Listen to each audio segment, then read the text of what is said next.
Hello everyone. So I hope all of you are doing good. In this session, like always, let us go through some of the updates, some of the recent updates from the Atlassian ecosystem. In case you are new on this channel, Sparxsys, we share regular updates from the Atlassian ecosystem, and we also make regular videos on Atlassian tools like Jira on a channel called as Ravi Sagar. That is basically my other channel. So do consider subscribing. So yeah, let us go through the updates, the recent updates from the Atlassian ecosystem. Now the first update I have for you is about Loom. Now Loom is quite popular now, or Atlassian has made it popular.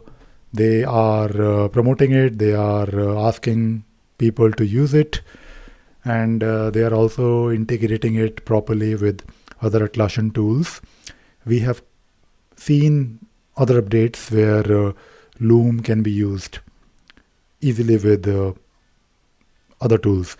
But now there is an update which I was noticing on the Atlassian community where you basically have some integration with automations. Now, you can of course go through the post here, I'll share the link, but what you can do is you can actually use some of these templates where you will find some triggers, smart values, and basically you can use Loom, or you start using Loom in your Atlassian automations. For example, I can see here that there are some predefined automations or templates where it says when a meeting is recorded by Loom, allocate a task to Jira, summarize the meeting, and send a summary on Slack. So it is doing a lot. So that there are multiple tools involved here, and it seems like a very useful integration, and of course an automation. There is also this another template that I can see. When a Loom video is moved to a folder, create a work item. So basically you can do things in Jira when something happens with Loom video. There is another example here that says when a Loom video is moved to a space, create summary page and share to Slack. So this is also very interesting. And I'm going through the post here. It says you can of course start creating your own automations with various triggers. So we have these triggers here, as I can see. It says Loom video moved to a space, Loom video moved to a folder, a meeting is recorded. So there are some templates or some triggers. Loom video moved to a space, Loom video moved to a folder, meeting is recorded. Okay, yeah. So I think there are like few, which is not bad. And then you also have smart values. So you can access the video URL, the video action item, video title, video transcript, video creator, and so on, like the creator email address, creator account ID, full name, and few other things. So this is really interesting. Now there are some examples that Atlassian has shared here, like create customer interview to insight. So automatically turn customer interviews and user research recordings into actionable insight. Sales calls to CRM, instant one-to-one recap to Slack, brainstorm to JPD ideas, so you can create JPD ideas, bug bashes to Jira work items, design reviews to task, Q&A and product demo to documentation. So I think these are of course just different examples of meetings, various types of meetings and what you can do in those meetings. But the whole idea here is that you can use a Loom recording and then you can use the transcript and then do something with it. So this is really good. I think this is something that many people will appreciate. And when it comes to these different tools, sometimes it is a bit hard to even imagine that yes, this can also be done with these different automations. So this is interesting. I'm quite happy and excited to learn about these new triggers and things that you can do with automations using Loom and Jira. So apart from this, let us move on. I want to talk about this another announcement, which is about some improvements to Rovo agents. Now, these improvements are all, I believe, under the hood, as I can see here in the post. Now it says here faster performance. And by the way, we also tried and started evaluating and looking into Rovo agents in our company. And by the way, we run a company called Sparxsys Solutions. We provide Atlassian consultancy services. And because we are consultants, we need to use Atlassian tools. But more importantly, we basically help our customers. We basically help our clients get the most out of Atlassian tools. And for us, it is very important to stay up to date with whatever is happening in the Atlassian ecosystem. And also we need to understand about new features, new capabilities, and new improvements. So this improvement to Rovo agent, I believe, is all related to performance. So it says faster performance, reduce latency by stripping out unnecessary automatizations, so that agents can respond quickly. Makes sense. Smarter agents, instructions following is sharper, action selected is more accurate. Okay, that makes sense. Increased capacity of your agents and also enhanced memory. And agents now remember previously invoked actions. Okay, that makes sense. So I believe these improvements, I don't really think you need to do anything. It is just for you to know that, yeah, these are some improvements related to the performance of your Rovo agents. So recently, as I mentioned, we made some agents, and overall, I think it is good because, of course, it is new. We are not yet sure about the full capabilities of Rovo. I think no one knows, but I would recommend that you should try. And you should try to evaluate or give it a try, understand the possibilities. So the next thing that I want to talk about is Trello. Now, I know that Trello is always in news. Atlassian is always doing something with Trello. They are trying to promote it. They are trying to add more features. Last week, we saw some updates in Trello. Now, this post is about asking you, normal users, if you're using Trello, to share your ideas or your use cases. But Atlassian is asking you to create a video. And I believe upload it somewhere on kalecard.com. And I think when you do that, you will probably get some points or some, I guess potentially some, you can also earn some money. But I think it is also about you as a user, as a client, as a customer, if you want to share something with others. So this could be interesting. I thought I'll probably share.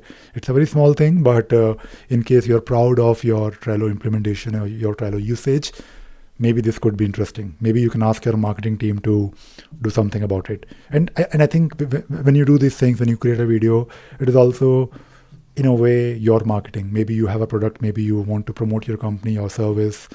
And of course, you just want to share how you work using Trello or maybe any other Atlassian tool. I think you should always talk about it. It is always good and nice. Okay, so these are all the updates. And I know Trello, apart from Trello, the main update was definitely Loom. Now let us go through few other things. Now we normally cover one or two upcoming events. Now there is an event happening. I believe it's a virtual event and it is happening in a couple of days. So do sign up. So this event is about turning your knowledge base into a strategic asset, which makes sense. If you're using JSM, then you should definitely consider using the knowledge base, which is in Confluence. And you should also try to learn and figure out how you can also use it in your implementation of JSM. From my experience, I've done plenty of work with JSM. JSM and Confluence work really well together, but I have also seen clients where they don't really worry too much about the Confluence part of it, which I think is fine, but it is a capability in Jira and of course Confluence working together where you have the opportunity to deflect your tickets and overall make the experience good. Sometimes you may not be able to deflect the tickets, but when you receive a ticket and if the user is asking you to do something or they're asking for some information, instead of just repeating the same thing over and over again, when you have your own knowledge base, you can just send them a link to your knowledge base article. So that is also a really good use case. So I thought I'll probably share this. Do consider joining and learning something about JSM and knowledge base. So let us move on to this blog, which I wanted to talk about. Now, I made a video recently, I think it was in August, where I talked about, where I was just sharing how big or how small your project should be. Or I think it is not about whether you should have a big project or a small project. I think it was all about me sharing the pros and cons of a big project versus a small project. Personally, I think you should not have two small projects. Don't really create a project just to store some task which you never really, worry about. I've seen projects with less than 50 issues in 1 year. That is small, right? And that is, I think, not really using Jira properly. Ideally you should have, one epic for those. Those 50 tasks could be epics in your project, and then of course you break down those epics. Unless you want to have a separate project for epics or ideas, then it is fine. But at the same time, you should not have two big projects where you are just using the same project over and over again. So in this video, I just shared some ideas.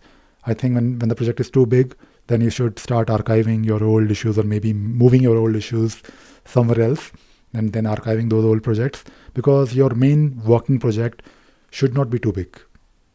It is not there is no number or the right or wrong number, but it is just, easy or manageable for you as a Jira admin and also as a team. If you have a project with, let us say, 50,000 issues, right? Because at any given point, you will not be working on all those million issues, because those million issues or those 100,000 issues are there in the project, but they are all old. Maybe you should move it somewhere else. Maybe after every 2 years, you should move your old issues to a separate project and then leave it there. But your current project where you're working, your open items, maybe keep it there for maybe 1 year, 2 years. That is just one idea, one approach, but you have to think about it. So I made a video, and I also, asked my team to write a blog post. So there is a blog post which will give you some pointers.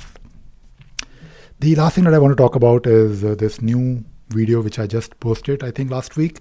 This video is about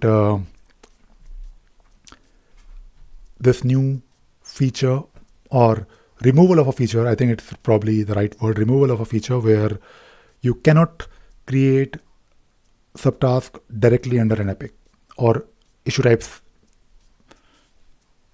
above your epic. You can only create subtask under your story task, basically your levels below your epic, which is basically, I guess it is fine, but it is going to create a lot of problems, issues when it comes to reportings and just, using Jira, because it's a new thing. Teams have always been adding subtasks directly to any issue types or any issue level. So this is a new thing, and you should be aware of it. You should prepare for it, especially if you're moving to cloud. And I thought I'll probably talk about it. All right, so that is it. I know we are now trying to create these videos, these podcasts a bit more shorter, so that you can consume and learn about various updates from the Atlassian ecosystem. And that is it for this week. I hope you enjoyed watching and listening to this session, and you also learned something new today. Thank you very much. Bye-bye.